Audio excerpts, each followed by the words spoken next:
এই সাইজের উচ্ছেগুলো দিয়ে বা করলা দিয়েও সবজি ডাল কিন্তু খুব ভালো হয়, কিন্তু আমাদের ঘরে কেউ খাবে না, তাই আমি ডালে দেব না, আলাদা করে ভাজি করে নেব। তো তেতো খেতে হয় তাই। কেমন আছে সবাই? তো কাল বাদে পরশুই তো পয়লা বৈশাখ।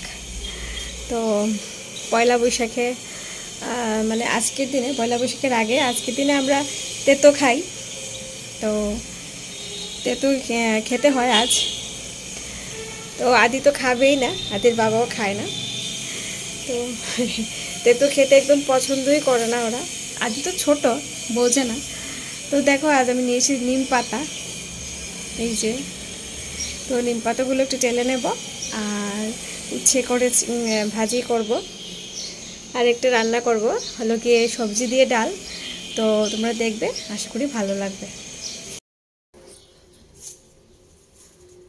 তো এই দেখো নিম পাতাগুলো আমি ভালোভাবে ধুয়ে নিয়েছি।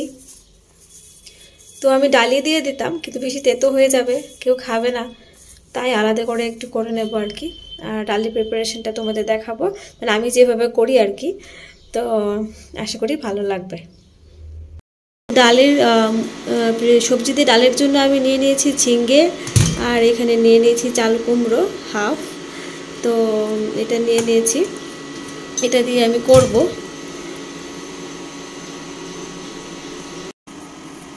তো নিম পাতাটা কিন্তু স্টোর করে রাখা যায় এইভাবে, খালি কড়াইতে তেলে, মানে অল্প আছে নেড়ে আমরা খেয়ে থাকি সবাই কম বেশি। তো এইভাবে করে কিন্তু করলে পাতাটা একদম মুচমুচে হয়ে যায়, আর তখন কিন্তু এটা স্টোর করতে সুবিধা হয়, একদম জল থাকে না।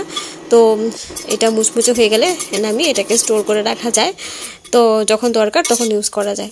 তো দেখো আমি পাতাটা করে নিয়েছি, আর আমি নিয়ে নিয়েছি কি হলো ডাল, এই যে মুগ ডাল নিয়ে নিয়েছি প্রথমে।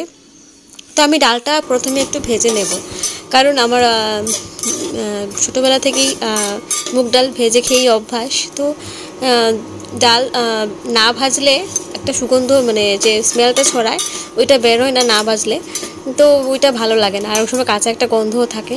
তো তাই আমার ভাজলে পরে যখন একটা সুন্দর স্মেল বার হয় না, ওইটা খুবই ভালো লাগে। তো দেখো আমি জল দিয়ে দিলাম এইখানে, এটা ভাজা হওয়ার পর। তো এরপর আমি এটাকে ঢেকে দেব, আর এটা হতে হতে আমি সবজিগুলো কেটে নেব। তো দেখো সবজিগুলো কিভাবে কাটছি, আমি ছুরি দিয়েই কাটি এখন প্রায়। আর মাছ বা মাংস যদি করতে হয়, বা বড় কিছু ভারী জিনিস, মানে বেশি হেভি ওয়েট জিনিস কাটতে হয়, তখন যখন দরকার তখন বটিটা ব্যবহার করি আর কি, আর না হলে আমি চাকু দিয়েই করি, এখন অভ্যাস হয়ে গেছে। তো আমি দেখো এইভাবে করে কেটে নিচ্ছি, গোল গোল করে কেটে নেব ঝিঙ্গেটা। তো যেহেতু চাল কুমড়োটা একটু বড় করে কাটবো, তাই ঝিঙ্গেটা গোল গোল করে কাটছি, তাহলে মিলে যাবে। তো এই দেখো এইভাবে করে কেটে নিচ্ছি, একটা বড় সাইজের ঝিঙ্গে নিয়েছি। তো এইভাবে সবজি দিয়ে ডাল করলে ভালোই লাগে। আর এই ফাঁকে ডালটা সেদ্ধ হচ্ছে, তো আমি আগে এটা একটু ফ্রাই করে সেদ্ধতে দিয়ে দিলাম, তোমরা তো দেখলেই। তো দেখো আমার সবগুলো মানে সবকটার ঝিঙ্গে টুকরো কাটা হয়ে গেছে গোল করে। তো এখন আমি কেটে নিচ্ছি এটা।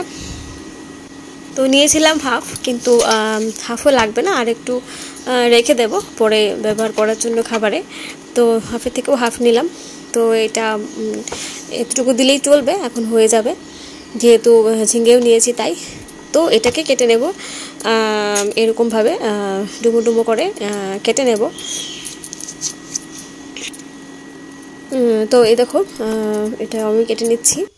তো এইভাবে করে আমি কেটে নিলে তারপর সব সবজিগুলো খেতে দারুণ লাগে ডালের মধ্যে। তো সবজি দিয়ে ডাল, নিরামিষ যেহেতু খাবো, আজও খাবো, কালও খাবো, নিরামিষ খাবো, আর পয়লা বৈশাখে আমরা খাবো আমিষ। তো এই দেখো ডালটা এখন সেদ্ধ হয়েছে মোটামুটি। তো এই সময় আমি দিয়ে দিচ্ছি কি হলো ঝিঙ্গেগুলো দিয়ে দিচ্ছি। তো এটা ফুটে ওঠার পর আমি দিয়ে দেবো কেটে রাখা চাল কুমড়োটা। এটা অ্যাশ গোল্ড। এটা নাকি খেলে জুস করে খেলে নাকি অনেক লাভ, মানে ব্রেনের বিকাশ হয় বাচ্চাদের, তো জুস করে খাওয়া খুব উপকার। তো দেখো এখন দিয়ে দিচ্ছি পরিমাণ মতো নুন, আর এমনিতেও খেলেও উপকার, তাই শুক্তো ডাল তো খুবই স্বাস্থ্যকরই হয়। তো দেখো এখন দিয়ে দিচ্ছি হলুদ, আর এটা ভালোভাবে মিশিয়ে আমি ঢাকা দিয়ে দেবো। তো এই ফাঁকে আমি আরেকটা প্যান বসিয়ে দেব। তো এই দেখো এখানে ঢাকা দিয়ে দিচ্ছি, তো এটা হতে থাকুক, আমি সাইড করে রাখবো এটা। তো এখানে আরেকটা প্যান বসিয়ে দিয়েছি, এটার মধ্যে আমি ফোড়নের জন্য ফোড়ন তৈরি করব। তো দেখো তেল দিয়ে দিলাম। তো তেল দেওয়ার পর তো এখানে আমি দিয়ে দেবো গিয়ে হলো তেজপাতা, তারপর শুকনো লঙ্কা একটাই ভেঙে দিচ্ছি, আর একটা আস্ত দিলাম। তো তোমরা ঝাল অনুযায়ী লঙ্কা ব্যবহার করতে পারবে। তো এখন দিয়ে দিচ্ছি গিয়ে হলো জিরে গুঁড়ো, দেখো ছোটো জিরে, আর মৌরিও দিয়ে দিলাম। তারপর দিয়ে দেবো এখানে সামান্য লঙ্কার গুঁড়ো। তো এমনিতে লঙ্কার গুঁড়ো, কাশ্মীরি না, যেহেতু ঝাল হয় একটু তার জন্যই দিলাম। আর দিয়ে দিয়েছি জিরে গুঁড়ো। তো এগুলো হওয়ার পর দেখো আমি একটা এখানে দেব এই দুটো জিনিস, এই যে নিয়ে নিয়েছি এই ডালটা, এটা ফোড়ন দিলে খুব ভালো লাগে, আর এখানে এই ডালটাও নিয়ে নিয়েছি। তো দুটো ডাল আমি মিশিয়ে ফোড়ন দেব এখানে। তো এইভাবে ফোড়ন দিলে কিন্তু খুব ভালো স্মেল আসে, আর ডালগুলো মুখে লাগে না, তখন খুব ভালো লাগে খেতে। তো ডালগুলো ধুয়ে আমি রেখে দিয়েছিলাম। তো এখন আমি এটা দিয়ে দেবো এখানে। তো দিয়ে দিলাম।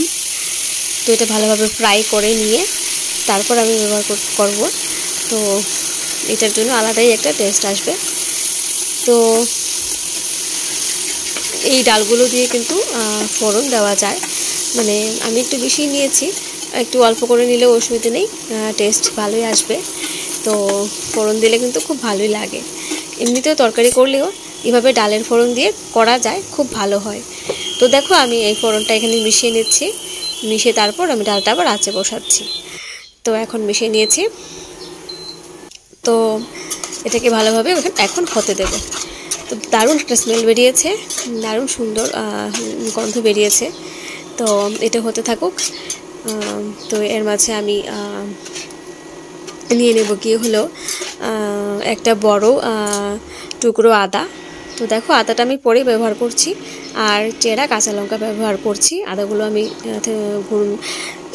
গ্রেট করে নিয়েছি আদাটা। তো এখন আমি এখানে আদাটা দিয়ে দেব। তোমরা চাইলে আদাটা ফোড়নের সময় দিতে পারো, আমি পরেই দিলাম, তো যাতে স্মেলটা ভালো আসে তার জন্য। আর কাঁচা লঙ্কা, চেরা কাঁচা লঙ্কাগুলোও দিয়ে দিলাম। তো দিয়ে দেখো ভালোভাবে নেড়ে চেড়ে আমি এখন নামিয়ে পরিবেশন করব। তো হয়ে গেছে আমার সবজি দিয়ে সুস্বাদু ডাল রান্না, সুস্বাদু পুষ্টিকর ডাল রান্না। তো এইভাবে করে খেয়ে দেখবে, তোমরা তো খাওই, আমি কীভাবে করি সেটা তোমাদের সাথে শেয়ার করলাম আর কি আজ। তো দেখতে পাচ্ছ কত সুন্দর হয়েছে।